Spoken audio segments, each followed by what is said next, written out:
Beralih ke informasi ketahanan pangan, Saudara. Lapas Narkotika Samarinda ikut berperan aktif dalam mendukung ketahanan pangan dan mewujudkan Asta-Cita Presiden Republik Indonesia Prabowo Subianto.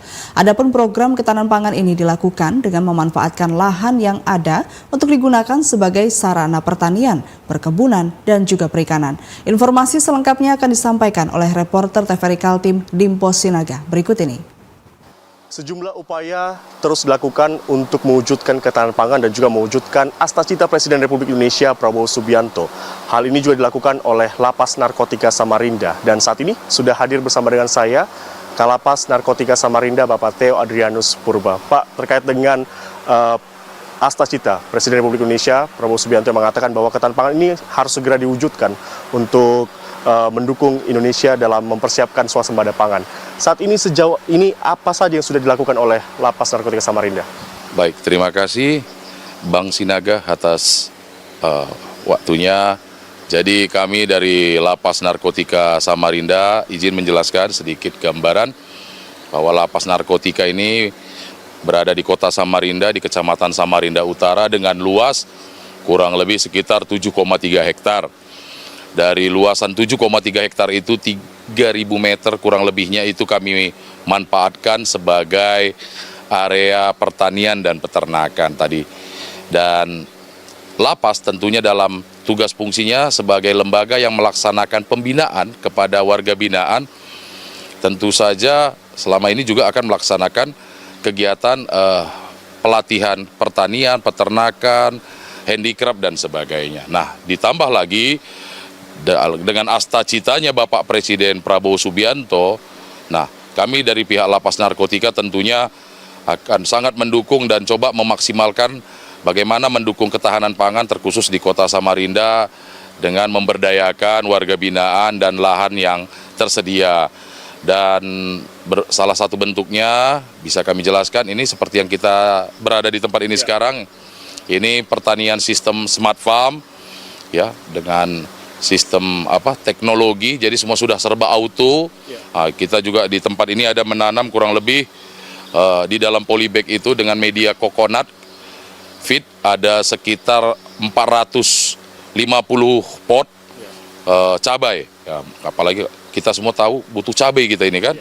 Nah, mudah-mudahan artinya dengan pertanian cabai dengan metode smart farm ini nanti juga kami harapkan hasilnya bisa maksimal dan juga bisa membantu mensuplai ke pangan atau ketahanan pangan di kota Samarinda.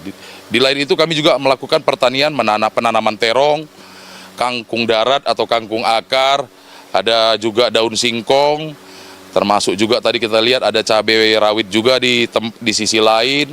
Kalau di peternakannya kami coba laksanakan kegiatan peternakan lele dan juga ikan nila. Tadi juga kita lihat ke belakang ada bebek, termasuk juga madu kelulut. Dan memang tantangan di Samarinda ini untuk melaksanakan ketahanan pangan tidak mudah karena memang satu kondisi tanah, apalagi kita tahu di sini tanah atau lahan eks tambang yang memang tingkat keasamannya juga cukup tinggi, termasuk juga cuacanya cukup ekstrim. Jadi ini menjadi sebuah tantangan bagi kami bagaimana untuk artinya bisa lebih meningkatkan kualitas pertanian dan peternakan. Karena di samping itu juga kita tahu bersama ini, artinya hewan-hewan predator seperti monyet, tupai, biawak itu juga termasuk aktif untuk mengganggu atau merusak tanaman dan juga ternak kami di sini. Tapi mudah-mudahan ini menjadi tantangan atas niat baik, kerjasama yang baik, kegiatan ketahanan pangan terkait pertanian dan peternakan dapat kami laksanakan di Lapas Narkotika ini, dan sekaligus juga membentuk kader-kader pertanian dan peternakan.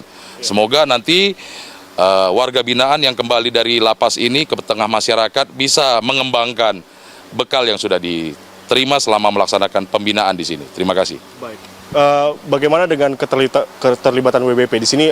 Apakah memang ada jadwal yang dilakukan atau berapa banyak juga yang diterjunkan untuk melakukan upaya ketahanan pangan di sini, Pak? Jadi terima kasih Bang. Jadi untuk terkait ketahanan pangan, setiap harinya warga binaan kurang lebih ada 20 orang kita keluarkan ya sesuai dengan artinya prosedur. untuk artinya kita berdayakan melaksanakan kegiatan ketahanan pangan baik di peternakan dan di pertanian. Dan ini setiap hari mereka keluar mulai dari pukul 8 sampai pukul 16 setiap harinya. Jadi sambil melatih mereka juga, semoga ini menjadi artinya bekal mereka nanti ketika mereka kembali ke tengah masyarakat, demikian. Baik. Dan untuk sinergi yang dilakukan, apa saja yang sinergi yang dilakukan untuk mempersiapkan ketahanan pangan ini? Ini merupakan suatu hal yang terobosan baru juga ya, dari apalagi ada smart farm seperti ini. Siap. Jadi terkait ketahanan pangan ini kami coba belajar juga tentunya, karena kan teman-teman di sini basicnya bukan juga petani dan peternak. Baik. Jadi selain kami belajar dari media sosial seperti YouTube, kami juga belajar dari para penyuluh-penyuluh pertanian yang ada di Dinas Ketahanan Pangan atau Pertanian Provinsi dan Kota, termasuk juga ada Pak Tarigan juga, itu salah satu saya lihat petani yang berhasil yang ada di Samboja. Nah, kami juga terkadang sharing-sharing ilmu, pengetahuan dari beliau, demikian. Baik. Salah satu varietas yang diunggulkan di sini terkait dengan ketahanan pangan ini apa, Pak? Salah satu varietas unggulan kami nih, Bang, yang kita lihat sekarang ini cabai rawit. Karena kita tahu kebutuhan cabai itu sangat tinggi, sementara juga artinya ketersediaannya juga sangat terbatas. Kalau di Kalimantan kan harus kita kirim atau impor ya dari daerah-daerah di luar Kalimantan tentunya. Jadi ini juga coba kami berdayakan bagaimana coba memenuhi kebutuhan cabai di kota Samarinda ini, demikian. Ketersediaan lahannya sudah ada, namun ada beberapa tantangan yang memang dihadapi begitu. Apa strategi yang dilakukan untuk mengatasi hal ini, Pak? Baik, terkait strategi kami dalam menghadapi tantangan baik alam dan non-alam di tempat ini, ya kalau untuk hewan-hewannya kami coba buat perangkap, artinya seperti untuk tupai, termasuk juga kalau ular juga kadang-kadang itu yang memangsa telur, ayam atau bebek kami juga. Ini memang ya nggak mudah, tapi kami coba lakukan tapi tidak sampai membunuh hewan-hewan tadi, karena ini juga makhluk hidup ya yang memang juga butuh artinya makan seperti itu. Tapi mudah-mudahan dengan artinya kebersamaan kami di sini ya kami bisa artinya mengatasi tantangan-tantangan baik alam dan non alam tadi seperti itu. Tadi ada peternakan juga ya, Pak. Tadi sejauh ini kan Bapak sudah melakukan peninjauan terkait dengan program-program asimilasi, ada perikanan, kemudian juga ada peternakan juga. Bisa dijelaskan terkait dengan hal ini, Pak? Iya, jadi peternakan kami yang sudah berjalan sini ada 2, ternak ayam, telur, dan juga bebek. Kebetulan bebek packing atau pedaging. Dan memang juga untuk merawat ayam dan bebek ini juga salah satunya tidak mudah di sini, karena juga banyak kondisi cuaca tentunya juga itu jadi tantangan. Dan mudah-mudahan dari telur itu sudah berjalan, ini mungkin sedang artinya peremajaan sekarang ini, karena ayamnya sudah berumur hampir 2 tahun, jadi sedang peremajaan dan kita coba artinya mau berdayakan lagi untuk artinya peternakan ayam dan telur tadi untuk bisa mensuplai kebutuhan telur tentunya di minimal di daerah Samarinda Utara, demikian. Baik. Program ketahanan pangan ini sudah berjalan berapa lama, Pak? Dan memang apakah sudah dipanen begitu untuk hasilnya? Baik, jadi untuk ketahanan pangan ini sebenarnya sudah berjalan sejak lapas ini berdiri.